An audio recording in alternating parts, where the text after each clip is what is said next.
teman-teman, kembali dengan saya lagi Felix dan masih melanjutkan Soulland ya. Mari kita kebut untuk ngejar ketertinggalan episode terbaru, oke? Oh iya, minta tolong juga bagi kalian yang mungkin punya waktu luang untuk ngebantu ngebalesin komen-komen yang ada di channel Julian The Movie dan Julian The Series. Karena ternyata banyak yang masih nanyain kapan upload Soulland. Tolong bantu balesin kalau Soulland sudah upload di channel baru, yaitu channel Soulland Indo. Bantu share juga sebanyak-banyaknya video Soulland ini agar channel ini bisa cepat berkembang, sehingga aku pun akan semakin semangat untuk bahas Soulland sampai tamat. Selain itu, terima kasih juga bagi kalian yang terus memberikan support. Masih mau nonton meskipun sebagian sudah nonton di channel lain, karena channel ini memang udah sangat ketinggalan ya.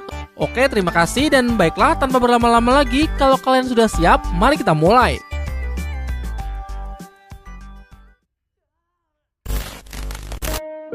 Setelah upacara pengesahan anggota Guardian Strike yang baru, Guru Swoyi pun membagikan lencana kepada mereka semua yang di dalamnya berisi topeng dan suar bala bantuan untuk memberikan tanda saat keadaan darurat. Yu Hao penasaran mengapa Guru Swoyi juga berada di sini. Guru Swoyi menjelaskan bahwa saat berada di kelas halaman luar, ia memanglah guru kelas 1. Namun di halaman dalam ia menjabat sebagai pemimpin dari Guardian Strike. Guru Swoyi kemudian mengajak mereka semua untuk segera berangkat, namun bukan jalan kaki atau mengendarai kereta. Dai Yu Heng membagikan alat pemandu roh yang memungkinkan seseorang bisa terbang. Ia mengaku bahwa alat ini ia pinjam dari pasukan militer Kekaisaran Xingluo. Cara penggunaannya cukup simpel, yaitu mereka cukup memasukkan kekuatan roh ke dalam alat tersebut untuk menciptakan gaya angkat dan memunculkan sepasang sayap yang bisa mereka manfaatkan untuk terbang dan bermanuver di udara. Cai Tao kagum dengan perkembangan alat pemandu roh di Kekaisaran Xingluo yang sudah begitu pesat. Namun ia menolak pemberian Dai Yu Heng karena ia sudah punya alat serupa miliknya sendiri yang ia dapat dari divisi pemandu roh. Ia juga memberikan saran kepada Xiao Xiao untuk mengontrol kekuatan roh mereka agar tidak hilang keseimbangan saat terbang. Setelah semua siap, Tetua Xuanxi pun memerintahkan mereka semua untuk segera bergegas. Dalam perjalanan, Mas Xiao Tao menjelaskan bahwa para mas roh jahat sering muncul di perbatasan wilayah negara, sebuah wilayah yang memang bebas dari hukum. Maka dari itu, Guardian Strike bisa langsung menghabisi mereka tanpa memerlukan persetujuan dari pihak manapun. Dan target Guardian Strike kali ini adalah mas roh jahat yang dikenal sebagai Malaikat Kematian. Terakhir muncul di pegunungan Mingdao yang berbatasan dengan Kekaisaran Xingluo dan Kekaisaran Riwei. Mas Xiao Tao juga menjelaskan bahwa Malaikat Kematianlah yang membawai seluruh kelompok bandit. Mereka merampok dan membunuh dengan keji para pedagang maupun pelancong yang melewati perbatasan. Jadi tugas Guardian Strike kali ini adalah untuk memusnahkan mereka semua.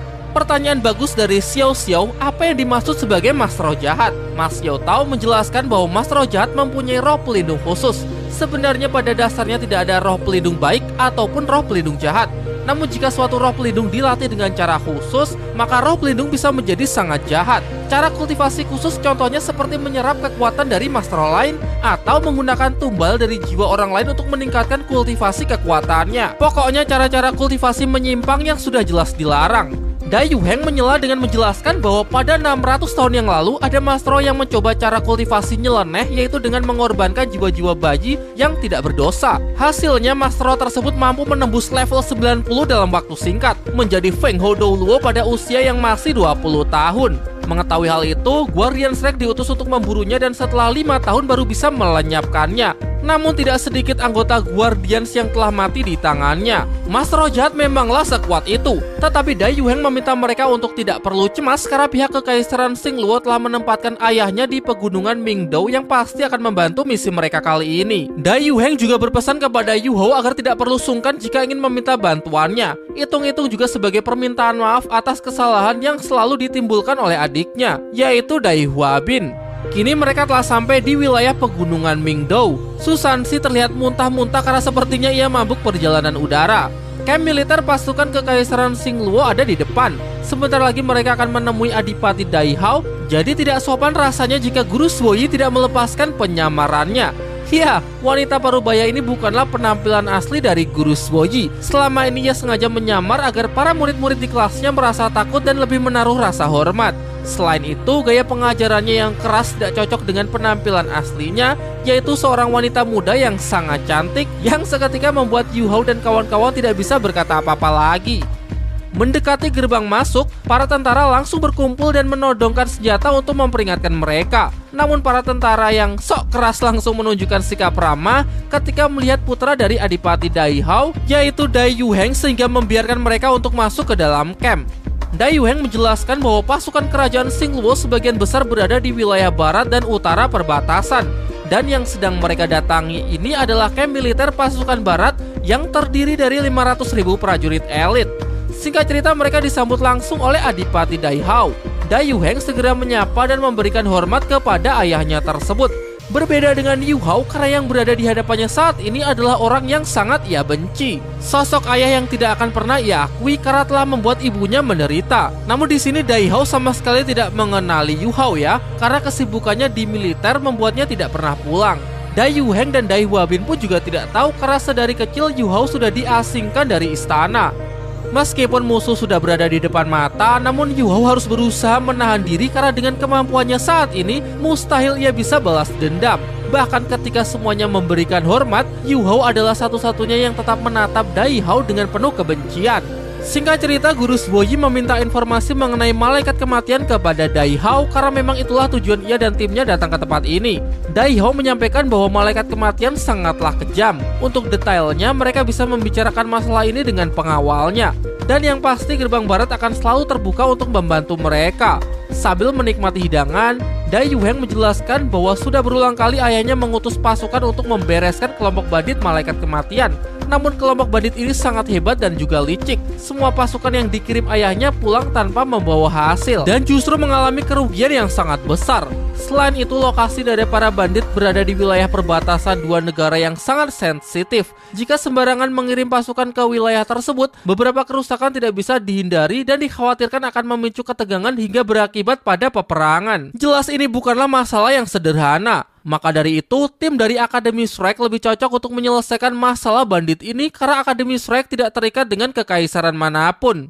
Tak berselang lama, pengawal Dai Hao datang dengan membawa informannya yang sedang terluka, yang menjelaskan bahwa kelompok bandit malaikat kematian mempunyai sekitar 300 anggota. Pemimpinnya adalah Master dengan level di atas 50, namun kemampuan lainnya belum diketahui. Area aktivitas utama kelompok bandit berada di tengah pegunungan Mingdao. Mereka hanya akan turun gunung saat ada mangsa tertentu.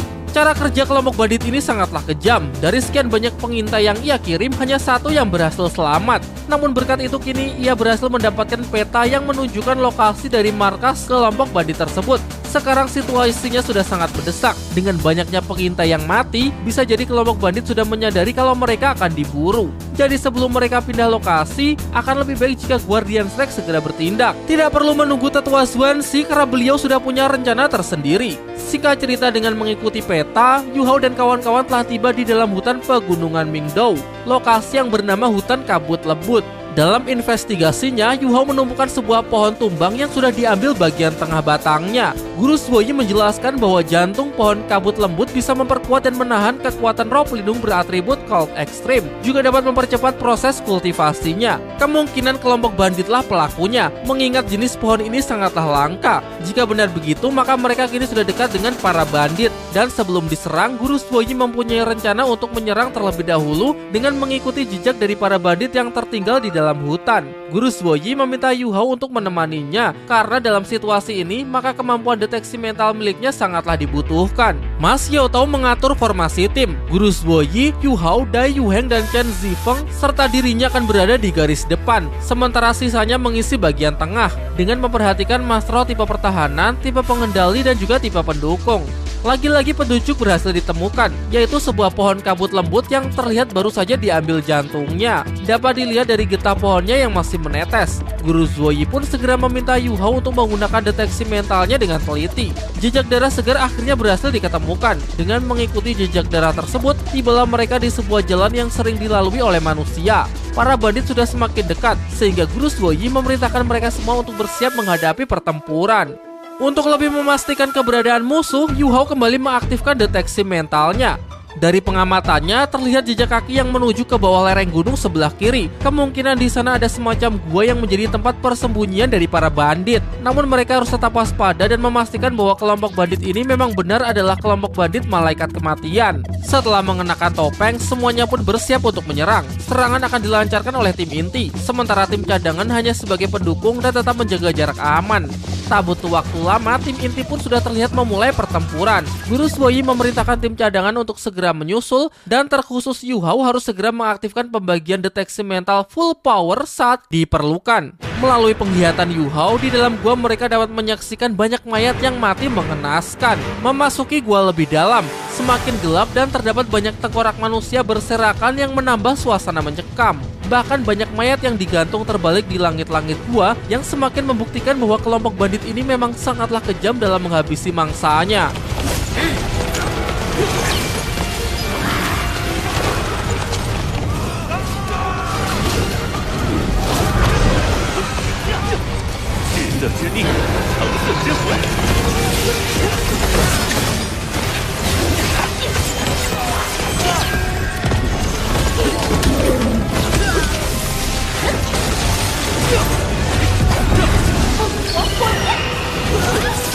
Sementara itu, Mas Xiaotao bersama rekan-rekannya telah berhasil memporak-porandakan seisi gua dan banyak menghabisi para bandit.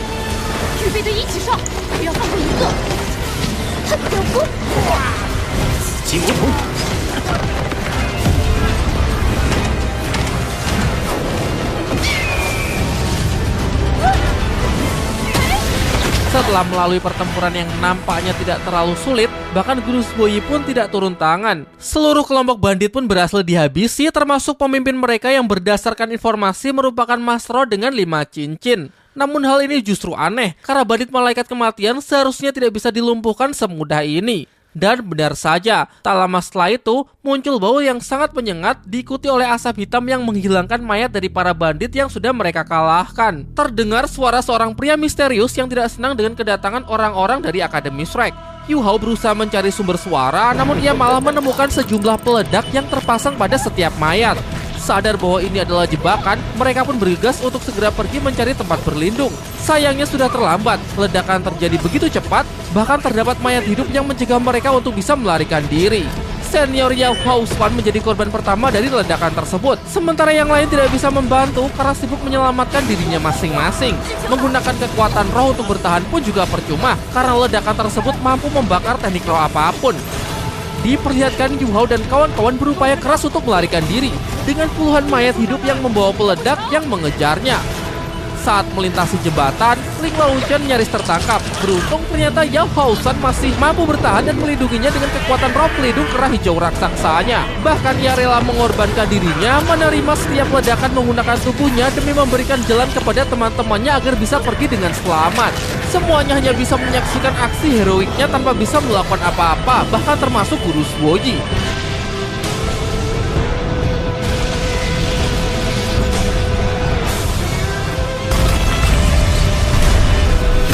Tersisa hanya lencananya saja. Yu Hao meratapi kematian dari seniornya tersebut sambil mengingat momen-momen saat mereka diangkat menjadi anggota Guardian Shrek. Namun berdukanya tidak bisa terlalu lama karena masalah masih belum selesai. Pemimpin bandit malaikat kematian memang sangatlah kuat dan juga licik. Kini dengan kemampuan peledaknya, ia berniat ingin menghabisi mereka semua. Jika berhasil selamat dari ledakan, masih ada racun yang bisa merenggut nyawa mereka.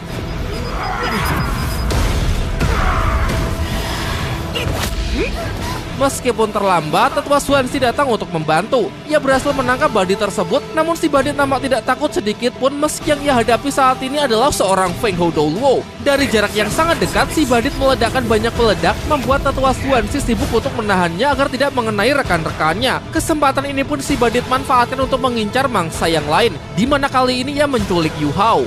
Tetua Xuanxi meminta Guru Suoyi agar mengobati yang terluka, sementara ialah yang akan mencari Yu Hao. Diperlihatkan Tetua Xuanxi yang benar-benar mengamuk. Ia langsung berubah ke wujud terkuatnya dengan roh pelindung banteng ilahi Tao Ti. Ketua bandit membawa kabur Yu Hao dan mengaktifkan bom peledak di sepanjang jalan untuk mencegah siapa saja yang berusaha mengejarnya. Sementara itu, Yu Hao yang masih sadar berusaha untuk tidak panik dan jangan sampai membuat Wang Dong dan yang lainnya merasa khawatir. Meskipun saat ini ia sama sekali tidak bisa bergerak karena si bandit telah menguncinya dengan racun. Rasanya seperti ada ratusan ular berbisa yang masuk ke dalam tubuhnya. Alasan ia dijadikan sandera mungkin karena si bandit menyangka ia adalah yang terlemah setelah melihat cincin rohnya yang berwarna putih. Jadi masih ada peluang untuk bisa mengalahkannya selagi ia bisa memberikan sebuah serangan kejutan yang mematikan.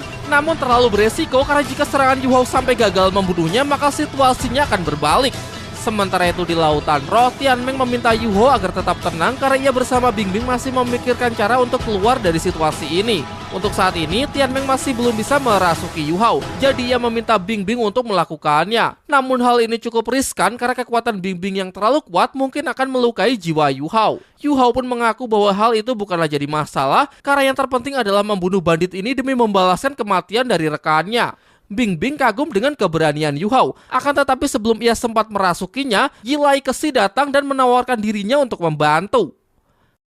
Sementara itu, ketua bandit telah sampai di ujung gua, sebuah altar besar yang ia gunakan untuk menyimpan pasukan mayat hidupnya. Setelah membangkitkan pasukan yang sangat ia banggakan, ketua bandit mulai membual tentang kekuatannya yang luar biasa. Menurutnya hanya butuh 10 tahun lagi untuk bisa menyempurnakan ilmunya. Dan saat itu tiba, berapapun banyak Feng Hou Doluo hanya akan tunduk di bawah kakinya. Namun di tengah kesombongannya, Yilai Kesi yang sudah mengambil alih tubuh Yuhao mulai menunjukkan kekuatannya. Nampaknya si bandit telah salah memilih Sandre ya. Niat ingin mengambil yang paling cupu, malah dapat yang paling suhu.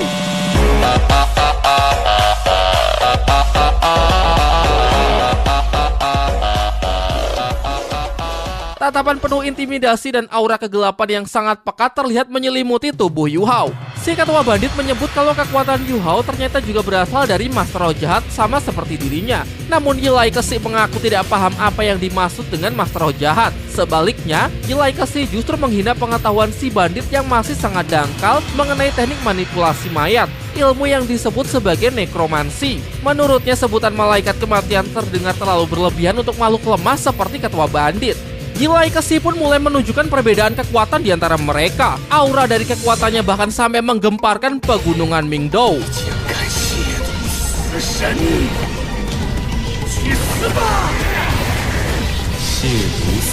Yilai Kesi menggunakan kekuatannya untuk mengambil alih kendali pasukan mayat hidup dari tangan ketua bandit, kemudian memunculkan sebuah rune pembebas jiwa di atas mereka dan memberikan kesadaran pada setiap mayat untuk berbalik menyerang ketua bandit, yang membuat ketua bandit akhirnya mati oleh pasukan mayatnya sendiri. Sebelum kembali tertidur, Yilai Kesi mengatakan bahwa tidak ada yang namanya kekuatan baik maupun kekuatan jahat. Bahkan kekuatan jahat sekalipun bisa dimanfaatkan untuk kebaikan. Ia juga berpesan kepada Yuhao agar berlatih untuk menghilangkan kebencian di dalam hati. Dengan begitu, yang tersisa hanyalah kedamaian, kebaikan, dan juga kegembiraan. Saat itu tiba, Yilai Kesi bisa benar-benar menjelma menjadi roh pelindung ketiganya. Yuhao juga akan memenuhi syarat untuk mewarisi keterampilan nekromasinya. Yuhao penasaran sebenarnya siapakah sosok Yilai Kesi. Tianmeng berspekulasi bahwa dulu Yilai Kesi pasti juga seorang master roh biasa sama seperti Yuhao. Kemudian berlatih hingga menjadi sangat kuat. Mungkin Yilai Kesi lagi apes bertemu dengan lawan yang lebih kuat dan dihajar sampai mati. Namun karena Yilai Kesi sangat kuat, ia bisa mempertahankan eksistensi jiwanya hingga saat ini.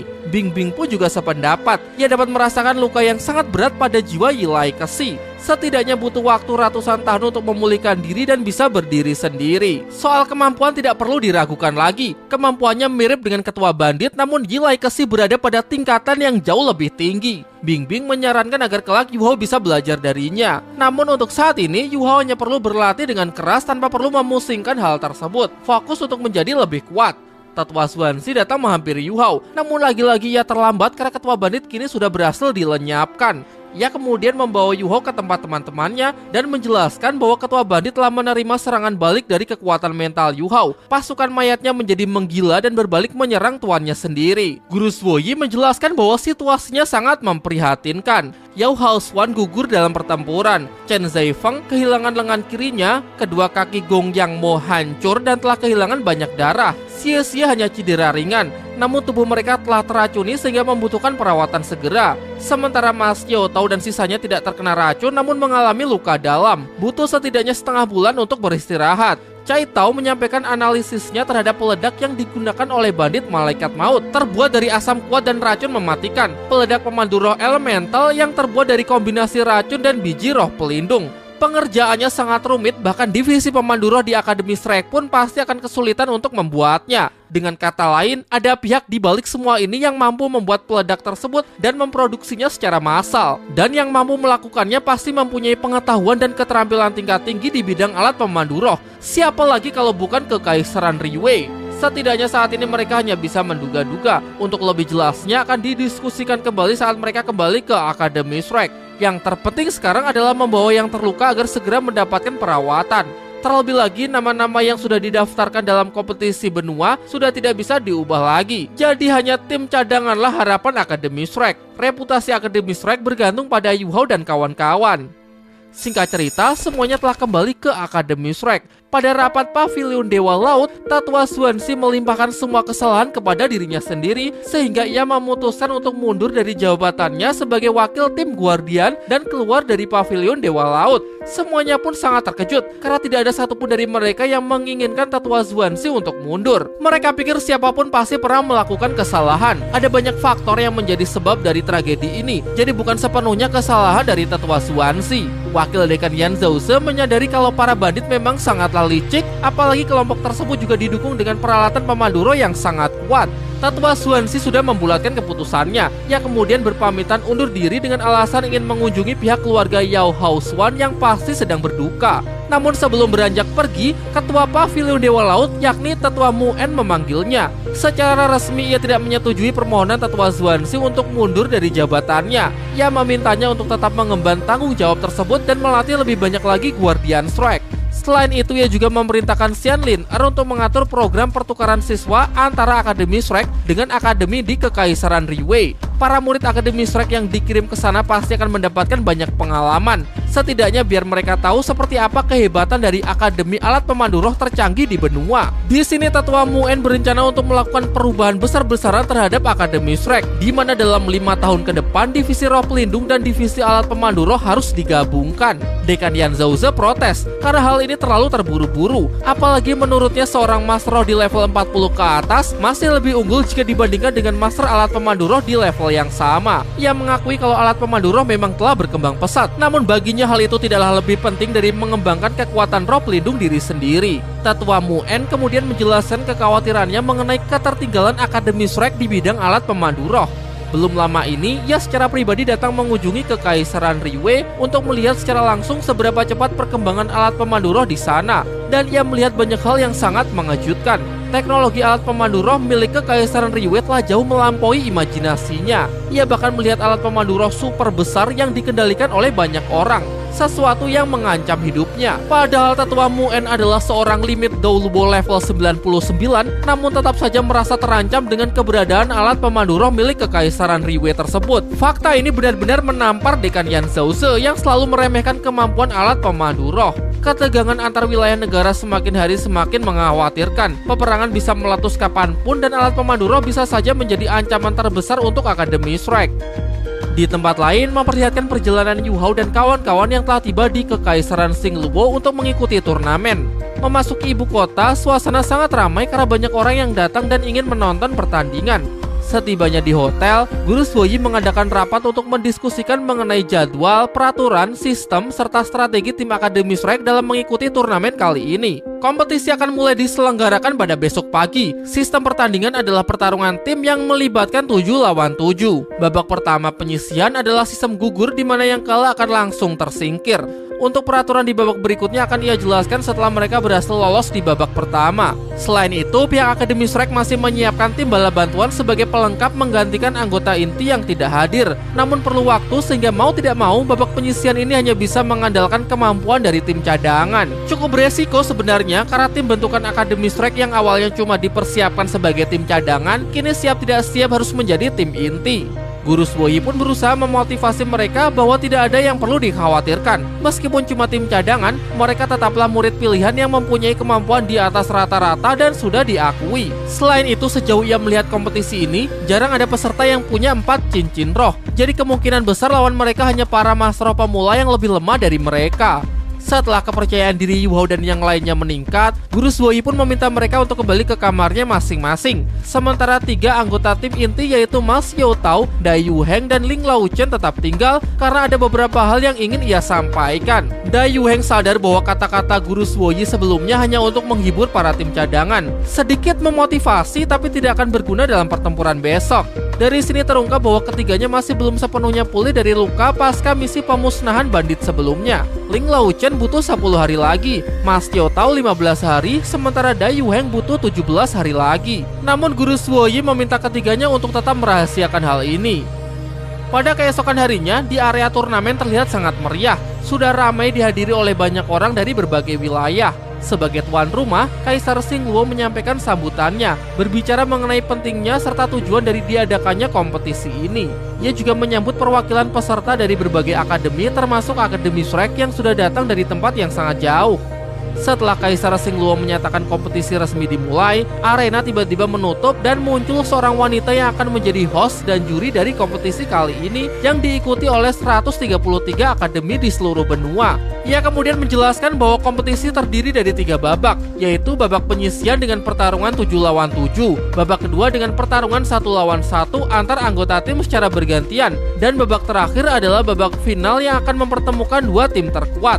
Langsung saja mulai pertandingan babak pertama. Tim Akademi Tianling akan berhadapan melawan tim Akademi Shrek. Di sini hostnya agak ngeselin ya. Dia menyombongkan Akademi Shrek sebagai tim yang tak terkalahkan selama 1000 tahun terakhir, yang membuat ekspektasi penonton menjadi meroket. Mereka tidak tahu kalau tim yang dikirim Akademi Shrek hanyalah tim cadangan yang baru dibentuk. Semoga saja ekspektasi mereka tidak dipatahkan. Sementara itu, tim Akademi Shrek sedang berada di backstage, bersiap untuk memasuki arena. Mereka nampak gugup karena di luar sana ada ratusan ribu penonton yang memberikan ekspektasi tinggi kepada penampilan mereka. Jika mereka sampai kalah di pertandingan pembuka ini, maka pasti akan sangat mengecewakan. Kali ini tidak cuma Guru Suoyi, namun Ma Xiaotao pun juga memotivasi mereka agar lebih percaya diri. Yu Hao ditunjuk sebagai pemimpin saat berada di atas arena karena ialah satu-satunya tipe pengendali ditambah kemampuan pembagian deteksi mentalnya yang dapat mengatur ritme jalannya pertandingan. Tim Akademi Shrek mulai memasuki arena yang disambut dengan riuh dukungan dari para penonton.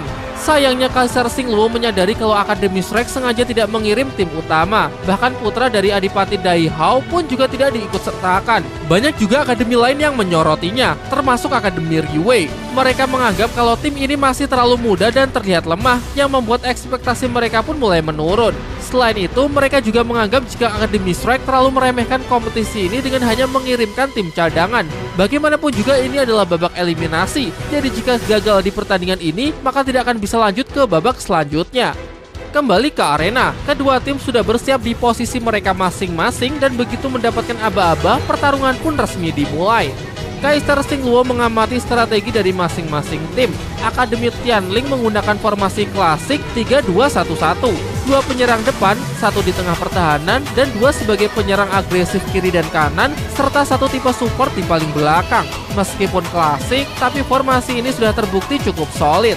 Sementara tim Akademi Shrek membentuk formasi yang nyeleneh, 1 orang di depan, sementara sisanya berada di belakang dengan membentuk setengah lingkaran. Tak ingin timnya diremehkan, Akademi Tianling langsung menunjukkan semua cincin rohnya. Sementara Huo Yu Hao masih bersikap tenang. Hingga kemudian perlahan ia mulai mengaktifkan teknik cincin rohnya yang mempertunjukkan cincin roh merah berusia 100.000 tahun.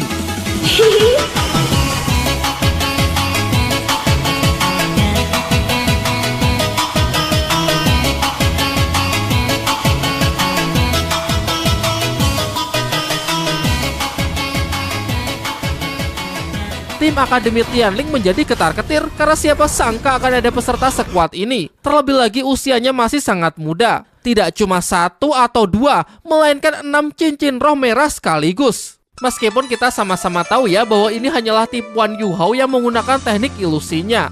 Rencananya pun berhasil dengan sempurna. Tim lawan menjadi panik hingga merapat dan mengubah formasinya menjadi full pertahanan. Kepanikan tersebut memberikan waktu kepada Yu Hao dan Wang Dong untuk mempersiapkan teknik roh gabungan mereka. Semua musuh berkumpul di satu titik, sehingga inilah saatnya untuk menjatuhkan mereka semua sekaligus.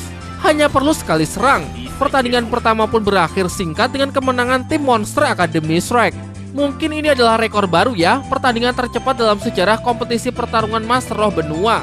Yu Hao mengatakan bahwa mereka bukan cuma tim Akademi Shrek, melainkan bagian dari sekte Tang. Turun dari arena, Yu Hao masih memerankan perannya sebagai Master Roh terkuat di benua Douluo. Tentunya masih dengan mikrofon yang masih aktif, jadi bisa didengar oleh semua yang hadir di sana. Guru Zhuoyi mengatakan bahwa Yu Hao adalah orang yang sangat kejam. Yu Hao pun menjawab bahwa kali ini ia masih menunjukkan belas kasihannya. Kalau ia mau, ia bisa saja membuat semua lawannya mati mengenaskan. Dan saat ditanya apakah Yu Hao bersedia menonton pertandingan berikutnya, Yu Hao menjawab bahwa itu tidak perlu. Padahal bukannya tidak ingin, tapi Yu Hao butuh waktu istirahat untuk memulihkan diri karena kekuatan rohnya sudah terkuras habis. Setelah bersikap sok kuat di hadapan semua orang, Yu Hao dan Wang Dong langsung jatuh pingsan karena teknik roh gabungan barusan sangatlah menguras tenaga mereka. Terlebih lagi tekniknya kali ini berkali-kali lipat kuatnya daripada sebelumnya. Sekarang keduanya cuma perlu beristirahat untuk memulihkan diri. Namun yang terpenting, pertandingan pertama telah berhasil dilewati meskipun hanya memakai trik. Pada malam harinya, Wang Dong yang siuman lebih dulu langsung menendang Yu Hao dari tempat tidurnya.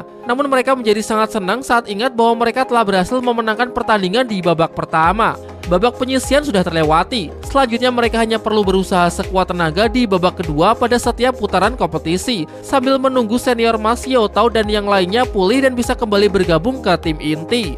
Sementara itu, kabar mengenai kemenangan Yu Hao dan kawan-kawan di babak pertama sudah sampai di Akademi Shrek. Semuanya pun sangat senang dan juga bangga. Namun Tangnya merasa bimbang. Ia memang gembira atas pencapaian Yu Hao dan yang lainnya karena dengan begini kebangkitan sekte Tang sudah semakin dekat. Namun di sisi lain ia juga merasa sedih karena merasa dirinya sudah tertinggal sangat jauh dari mereka. Tidak cuma diangkat sebagai Guardian Shrek, namun mereka juga berhasil menorehkan prestasi di kompetisi Master Roh. Sementara ia tidak bisa berbuat apa-apa, bahkan perkembangan kekuatan rohnya pun juga sangat lambat.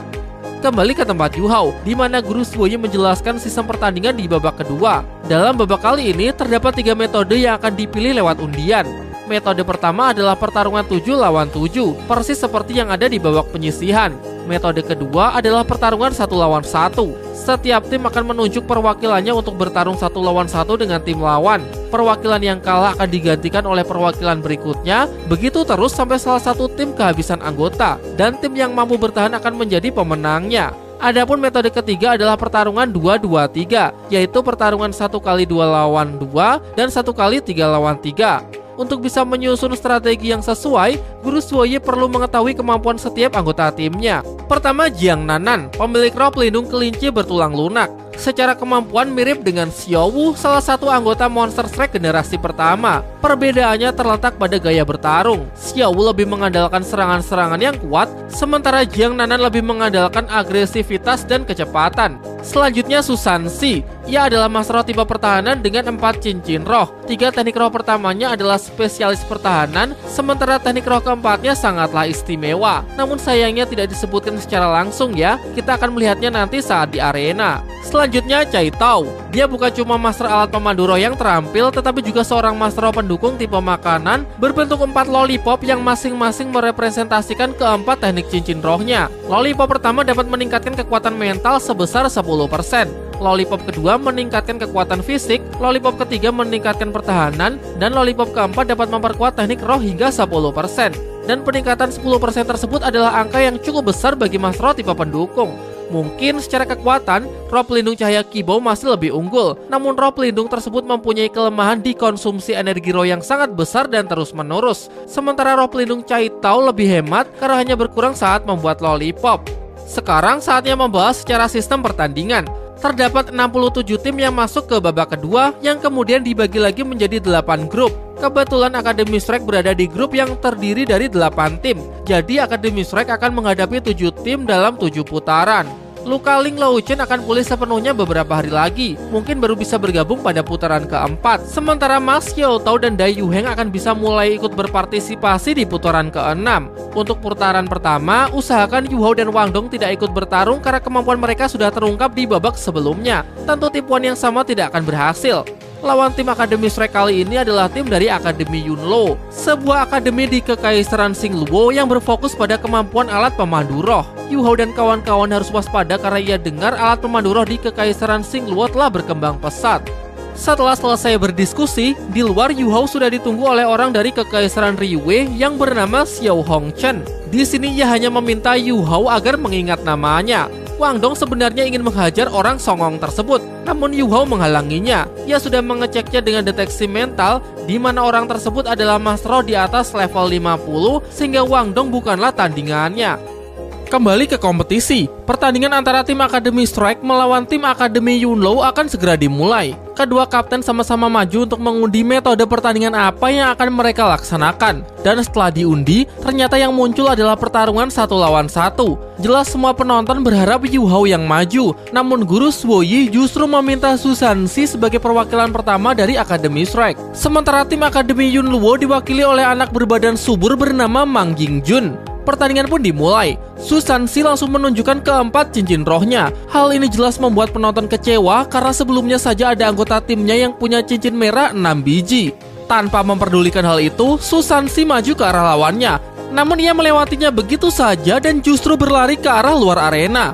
Meskipun sudah ada peringatan kalau jika sampai jatuh keluar arena maka akan dinyatakan kalah.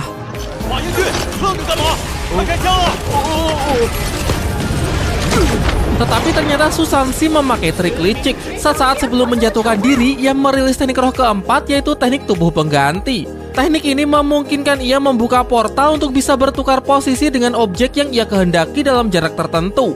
Akibatnya ia berhasil kembali ke tengah arena, sementara lawannya lah yang jatuh keluar arena. Pertandingan pertama pun dimenangkan oleh tim Akademi Strike. Meskipun memperoleh kemenangan beruntun, tidak lantas membuat Kaisar Xingluo merasa puas, karena kemenangan mereka hanya bergantung pada trik tanpa menunjukkan kekuatan yang sebenarnya. Masuk ke pertandingan berikutnya, tim Akademi Strike masih diwakili oleh Su Sanxi, sementara tim Akademi Yunlou diwakili oleh seorang gadis bernama Sang Yue. Roh pelindungnya adalah Serigala Purnama, seorang praktisi alat pemandu roh bertipe serangan jarak dekat dengan sepasang pedang di kedua tangannya. Pedang tersebut mampu meningkatkan daya serang penggunanya beberapa kali lipat, jadi cara terbaik untuk melawannya adalah dengan tetap menjaga jarak aman.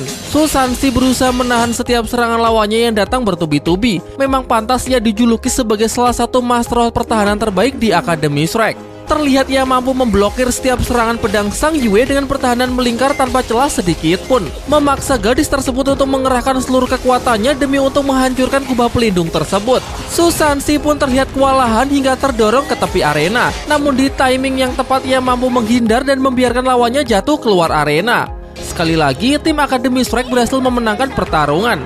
Geram atas kekalahan 2 kali beruntun, kapten tim Akademi Yunluo pun turun tangan secara langsung untuk menghadapi Su Sanxi. Pertarungan pun dimulai. Kapten Yunluo mengaktifkan alat pemandu roh paling canggih miliknya, sebuah armor tempur yang bisa digunakan untuk bertahan dan menyerang di saat yang bersamaan. Juga dilengkapi dengan alat pemandu roh penyembuhan dan formasi pemulihan kekuatan roh. Su Sanxi menggunakan pertahanan terkuatnya untuk menahan gempuran meriam beruntun. Kali ini tidak ada trik yang ditampilkan. Su Sanxi dan Kapten Yunluo sama-sama berusaha menekan satu sama lain. Namun pertahanan dari pura-pura mistik benar-benar absolut. Gempuran tembakan meriam tanpa henti tidak lantas mampu menyentuhnya.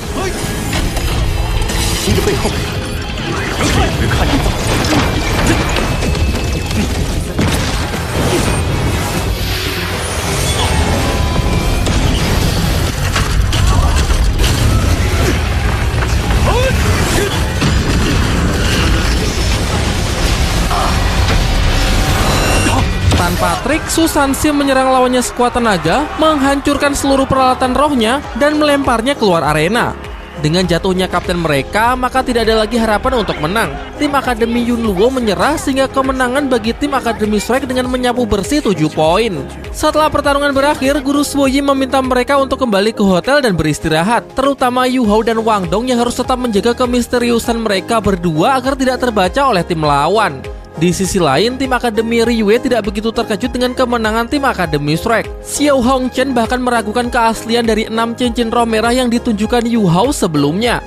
Di hotel, tim Akademi Strike berkumpul untuk membicarakan Guru Suoyi yang sepertinya sengaja menyembunyikan sesuatu dari mereka. Beliau tidak mengizinkan mereka untuk menonton pertandingan tim lain. Bei Bei menduga bahwa alasannya adalah karena agar mental mereka tidak terpengaruh akibat menonton pertandingan berikutnya. Namun bagi Cai Tao, hal itu bukanlah masalah, karena ia telah berhasil merakit sebuah teropong yang bisa digunakan untuk mengamati arena pertandingan dari jarak yang jauh. Ia lalu meminta Yu Hao untuk menggunakan mata spiritualnya melalui teropong tersebut. Betapa terkejutnya Yu Hao saat melihat ke arah arena, di mana ada sebuah tim yang di grup lain yang semua anggotanya mempunyai 5 cincin roh, yang berarti semuanya telah mencapai level di atas 50. Hal ini jelas sangat mengkhawatirkan, mengingat di tim mereka saja saat ini yang levelnya paling tinggi adalah Susansi, itu pun cuma level 43. Mereka hanya bisa berharap agar Mas Yaotao dan senior lainnya bisa segera bergabung ke tim inti lagi. Maka dengan begitu mereka juga akan mempunyai Master Roh dengan level yang lebih tinggi. Jadi sebelum para senior kembali, bagaimanapun juga mereka harus bisa mempertahankan kemenangan tim Academy Strike.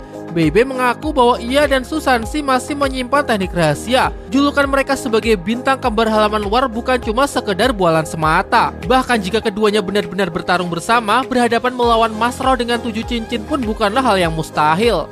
Pada sore harinya, Guru Suoyi mengajak timnya untuk mendiskusikan tentang alat pemandu roh. Berbeda dengan kompetisi-kompetisi sebelumnya, pada kompetisi tahun ini, Mas Roh yang murni mengandalkan kekuatan roh pelindung sudah sangat jarang. Kebanyakan dari para peserta mengkombinasikan antara kekuatan roh pelindung dengan kekuatan dari alat pemandu roh.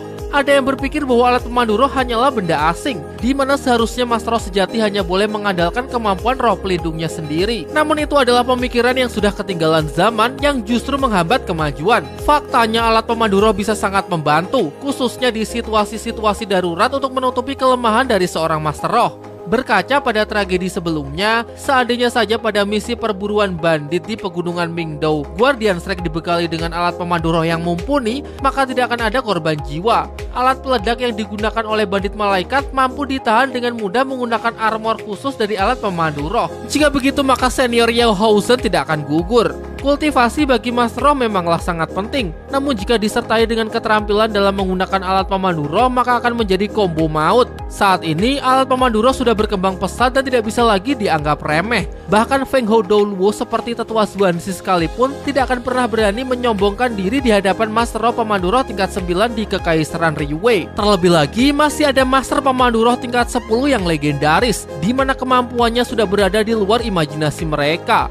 Binatang roh yang dibutuhkan untuk kultivasi setiap Master Roh telah diburu selama ribuan tahun. Jumlahnya setiap hari semakin menipis. Dengan perhitungan yang sederhana, akan ada suatu masa di mana binatang roh akan menjadi sangat langka. Dan saat itu terjadi, alat pemandu roh akan sepenuhnya menjadi fondasi kekuatan manusia. Jadi jika terus menolak keberadaannya, maka mereka akan tersingkir oleh waktu. Setelah menjelaskan hal tersebut, Guru Suoyi mengajak semuanya untuk mengunjungi pelelangan terbesar di Kekaisaran Xingluo yang khusus melelang alat pemandu roh berkualitas tinggi. Namun Wang Dong menolak ikut karena ia masih tidak menyukai alat pemandu roh. Masuk ke dalam pelelangan, barang pertama adalah alat pemandu roh tingkat 3 yang bernama Sinar Pelumpuh Jiwa. Serangannya mengandung efek stun selama 1 detik yang bisa bekerja pada seorang Master Roh hingga level 50. Meskipun cuma 1 detik, perlu diingat bahwa dalam sebuah pertempuran waktu sangatlah berharga. Bahkan sepersekian detik saja begitu penting. Guru Suoyi langsung mengambilnya dengan harga tinggi, mengingat semua dana yang digelontorkan untuk keperluan kompetisi berasal dari Academy Strike. Sinar Pelumpuh Jiwa diberikan kepada Yu Hao. Singkat cerita, sudah banyak barang lelang yang terjual, namun selain barang pertama, tidak ada barang yang cukup menarik bagi Guru Suoyi. Sampai tibalah barang lelang 2 terakhir. Namanya cukup unik, yaitu botol susu. Alat pemandu roh tingkat 4 yang memiliki efek penambah kekuatan roh. Guru Suoyi pun mengambilnya dengan harga tertinggi, yakni 25.000 koin emas. Selanjutnya adalah barang lelang terakhir malam ini, yaitu pisau pengukir. Yu Hao berusaha melihatnya dengan mata spiritualnya, namun ia malah kena serangan balik saking kuatnya benda tersebut. Pisau pengukir adalah pisau khusus yang digunakan untuk mengukir formasi pada bagian inti suatu alat pemandu roh. Jika ingin membuat alat pemandu roh berkualitas tinggi, maka dibutuhkan pula pisau pengukir berkualitas tinggi. Pisau pengukir yang sedang dilelang ini adalah contohnya, bahkan sampai mendapatkan predikat sebagai salah satu dari 100 pisau pengukir terbaik di seluruh benua. Di Academy Strike sendiri hanya ada 2 pisau pengukir, satu dipegang oleh Guru Fan Yu dan satunya dipegang oleh Dekan Lin Er. Petugas lelang melanjutkan penjelasannya mengenai pisau pengukir ini yang mempunyai satu masalah fatal, di mana benda ini tergolong sebagai pisau pengukir terkutuk, yaitu pisau pelahap jiwa yang akan menyerang tuannya sendiri. Lahir di Kekaisaran Riwei pada 3000 tahun yang lalu dari tangan seorang master pemandu roh tingkat 9. Sejak diciptakan, pisau pengukir ini sudah banyak mendatangkan bencana bagi pemiliknya. Total ada 37 orang yang pernah menggunakan pisau ini dan semuanya berakhir dengan mati secara mengenaskan. Lelang dibuka dengan harga yang sangat fantastis, yaitu 100.000 koin emas. Tidak ada yang berani mengambilnya, karena selain harganya yang sangat mahal, benda tersebut juga selalu mendatangkan bencana bagi pemiliknya. Namun secara mengejutkan, Yu Hao mengangkat tangan dan ingin membelinya. Ia kemudian meyakinkan Guru Suoyi bahwa ia mempunyai cara untuk menghilangkan kutukannya. Setelah acara lelang berakhir, Yu Hao menemui Wang Dong di kamarnya karena sikapnya hari ini cukup aneh. Wang Dong beralasan bahwa ia juga tidak tahu, ia hanya merasa tidak nyaman saat membicarakan mengenai alat pemandu roh. Seperti ada kesadaran lain di dalam dirinya yang menolak benda tersebut. Pernyataan itu kemudian membuat Yu Hao berpikir bahwa mungkin di dalam lautan roh Wang Dong juga bersemayam makhluk-makhluk aneh seperti yang ada di dalam lautan rohnya. Yu Hao kemudian menawarkan diri untuk memeriksanya karena ia adalah master roh spesialis mental. Jika di dalam lautan roh Wang Dong benar-benar punya kesadaran lain, maka ia pasti akan bisa langsung mengetahuinya. Setelah mendapatkan kepercayaan dari Wang Dong, Yu Hao pun memulai proses cek kodam. Memasuki lautan roh Wang Dong yang nampak begitu tenang. Namun hal mengejutkan terlihat di balik kabut, di mana Yu Hao menyaksikan wujud roh Raja Dewa Tangsan tepat di hadapannya.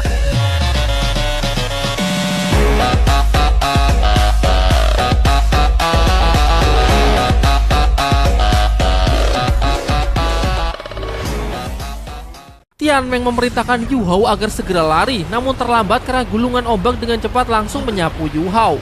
Beruntung kedua kodam Yu Hao tersebut berhasil menarik rohnya keluar dan kembali ke lautan rohnya sendiri. Di dunia nyata, tubuh Yu Hao terlempar hingga menabrak dinding, sementara Wang Dong tiba-tiba hilang kesadaran.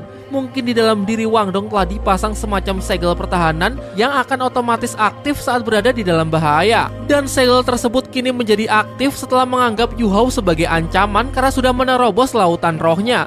Dan benar saja, terdapat dua makhluk yang menjaga segel tersebut. Mereka adalah Daming dan Erming.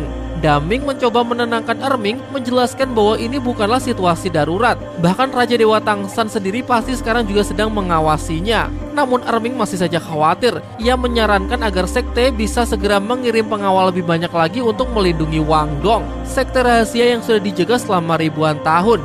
Ya, sekte Haotian. Sementara itu, Yu Hao sangat terkejut saat menyaksikan kekuatan dewa yang melindungi Wang Dong. Yilai Kesi menjelaskan bahwa kekuatan itu merupakan kekuatan segel untuk memproteksi lautan roh milik Wang Dong agar tidak terkikis. Ia kemudian juga memperingatkan Yu Hao agar tidak mencoba mengintip lautan roh Wang Dong lagi karena segel tersebut berasal dari kesadaran dewa, cukup kuat untuk bisa menghancurkan tubuh dan jiwa Yu Hao. Asal-usul Wang Dong tidaklah sederhana. Di dalam sinar kesadaran pada lautan rohnya berasal dari kekuatan yang tidak terbayangkan. Bahkan jika saja Yilai Kesi mendapatkan kekuatannya kembali, ia tetaplah bukan apa-apa. Wang Dong akhirnya tersadar dan kaget saat melihat Yu Hao yang sudah berada di lantai. Namun Yu Hao tidak berterus terang mengenai apa yang telah terjadi. Ia hanya mengatakan bahwa kekuatannya sudah sangat terkuras dan ia juga tidak menemukan masalah apapun di lautan rohnya. Dari sini Yu Hao pun sudah tidak memusingkan identitas Wang Dong lagi dan mengubur rasa penasarannya dalam-dalam. Keduanya kemudian lanjut untuk melatih keselarasan roh pelindung gabungan mereka demi untuk menghadapi putaran turnamen berikutnya.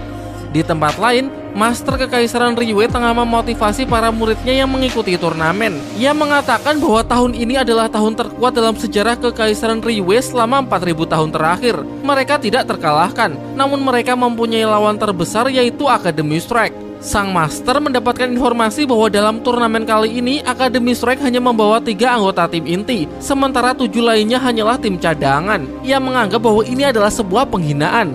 Marulong adalah pemimpin tim Akademi Riwei. Sang Master mewanti-wantinya bahwa jika pada kompetisi ini sampai kalah dari Akademi Strike, maka ia akan mengusirnya dari Akademi Kekaisaran. Sementara itu, di saat semua sangat mencemaskan tim Akademi Strike, Xiao Hongchen terlihat begitu santai dan menganggap bahwa dirinya jauh lebih hebat. Sin kembali ke arena kompetisi di mana kali ini tim Akademi Strike harus berhadapan melawan tim dari Akademi Xianling. Di lobi, Beibe menyemangati timnya agar berusaha bertahan setidaknya 2 putaran lagi sebelum senior Ling Louchen bisa kembali bergabung.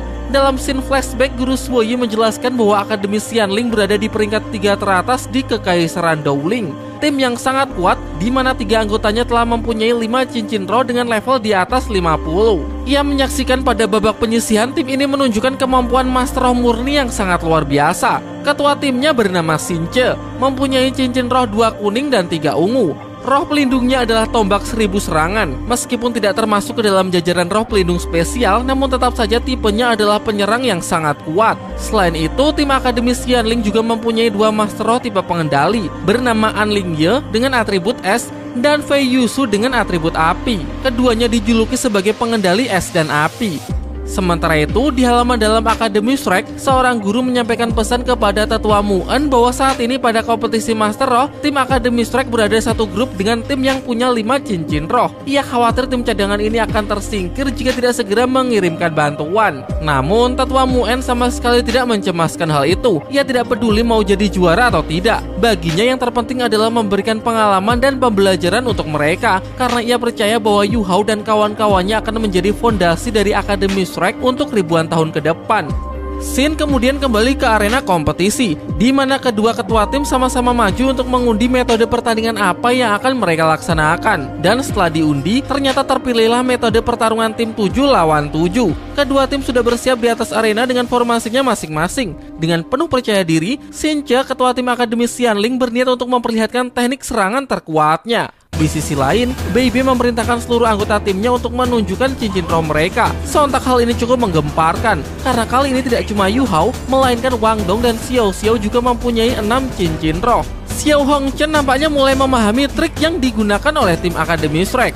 Dan benar saja, lagi-lagi ini hanyalah teknik ilusi dari Yu Hao. Kali ini tidak cuma mensimulasikan cincin rohnya sendiri, tetapi juga kepada kedua temannya. Idenya adalah dengan membuat tim lawan menjadi panik dan kehilangan kepercayaan diri, sehingga memberikan kesempatan bagi Yu Hao dan kawan-kawan untuk melumpuhkan mereka. Sama seperti di babak penyisihan, tim lawan yang merasa lebih lemah di hadapan Yu Hao langsung meningkatkan pertahanannya, dan kebetulan 4 anggota dari tim ini memanglah Master Roh spesialis pertahanan. Keempatnya berasal dari sekte yang sama, sehingga mereka mempunyai roh pelindung identik, yakni perisai badak. Begitu mendapatkan celah, tim Yu Hao pun langsung maju menyerang. Namun kali ini tidak semudah sebelumnya, di mana tim Akademi Xianling memberikan perlawanan yang cukup sengit.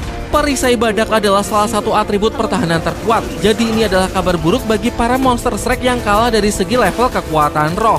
Apalagi kekompakan dan kecocokan kekuatan antar anggota tim Akademi Xianling sangatlah bagus. Terlihat serangan terkuat milik Bebe sama sekali tidak bisa menembus pertahanan perisai badak yang diperkuat oleh teknik beratribut es. Sekarang giliran Master Pemandu Roh yang unjuk kebolehan. Cai Tao membombardir pertahanan tim lawan dengan tembakan artileri, serangan alat pemandu roh terkuatnya saat ini. Yu Hao pikir memang benar bahwa di level 70 ke bawah, Master Pemandu Roh lebih hebat jika dibandingkan Master Roh murni pada level yang sama.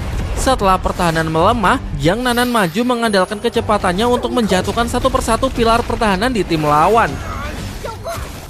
Demi mengatasi hal itu, anggota tim beratribut es beraksi dengan merilis teknik tulang roh kepala tornado es beku. Cukup mengejutkan karena siapa sangka ada tim yang sampai punya tulang roh sebagus ini. Bebe dan Susansi sibuk menggabungkan kekuatan mereka berdua untuk menahan tornado, memberikan ruang kepada Xinche dalam menyiapkan serangan terkuatnya.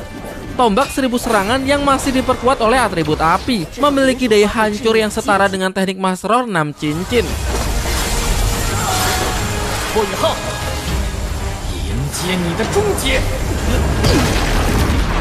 Tombak berhasil dilepaskan melewati Bebe dan Susansi dan langsung menargetkan Yu Hao.